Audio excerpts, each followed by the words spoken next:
I did want you to read those few signs of chapter 19. Okay, Like, yeah, you told me about that. So the one where partnering, those who yeah, are saying there's and to the Almighty take sons. Yeah. let's see, uh, here it is. So I'll bring it up here. Here it is. Yeah. So these are the signs we were talking about. Yes, if you can read them. Yeah.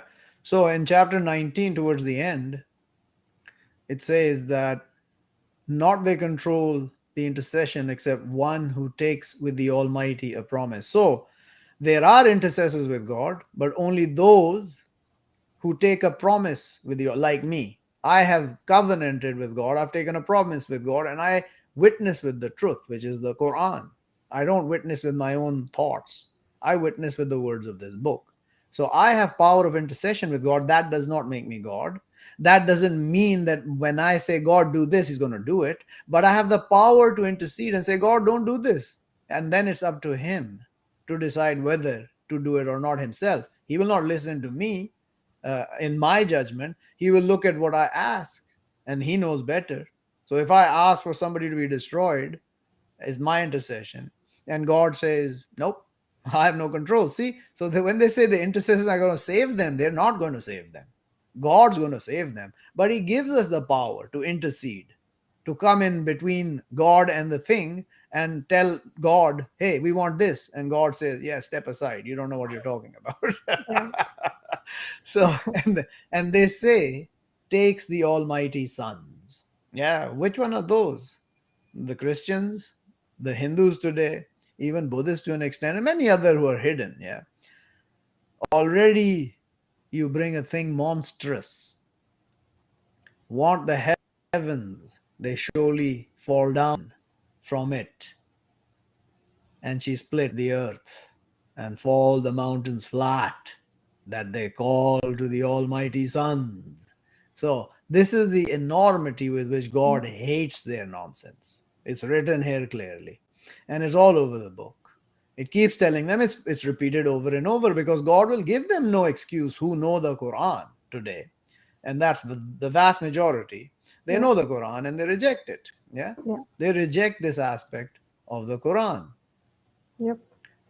And then it comes, continues, and not at seeking to the Almighty that He takes sons, if each one in the heavens and the earth except comes to the Almighty a servant, where all His slaves, His servants, starting with Gabriel down to the last little ant and little critter that walks the earth or walks any other earth, already accounts them and adds them added, and all of them will come to Him day of the standing singly. So now we go to the day of the standing, which we want to talk about. Yeah. Good Before, segue. yeah, I know. But before that, can you also read chapter 112? Hmm. Which, oh yeah, that this right. Okay. Yeah. Which tells you there is Yeah. no partnership with God, which is the exclusivity. The word ikhlas means exclusivity. And this is where the messenger is commanded by the Spirit, Gabriel. And he tells the messenger, say, command. The word qul is a command to the messenger. And the messenger says to the rest of you, all out there from humanity and the demons, He, the God one, the God, the absolute, not He births, and not He born, and not He is to Him enough anyone. Nobody is enough to God. Nothing can overcome God. This is all nonsense that they will continue to absolutely destroy their safety in the hereafter with this. Yeah. Yeah. So I think Now, that covers partnering quite well. Do you yeah. have any other No. bifurcations or any other offshoots you want to go into partner? I think it explains it clearly what partnering is. Yes. Yeah. Yes. I think. Yes. I'm sure there's many other things we can talk about in the Yeah. Quran. And if you read the words of the Quran, you will understand what this partnering means. Yeah. Yeah. And to shy away from it, which they hurl themselves in every day. Yeah. All these people, Yeah. especially the Quran holders. They Yeah. hurl themselves into this nonsense, yeah. Yeah. Total nonsense. Yep. And the big one is, right, which people don't realize that, when you forbid anything from what God has not forbidden, you're partnering with God, right? Absolutely, because Already you're taking qualified command in. over God's command. Yeah, You don't. exactly. You Yeah, judge with God's command, but the problem is they do not accept that the Quran is the absolute command of God.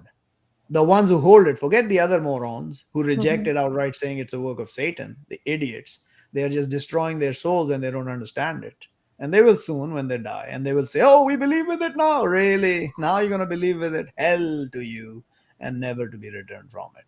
Those yeah, who have known the Quran and they turn away from it rebelliously, they have no choice but hell. There is no choice to them.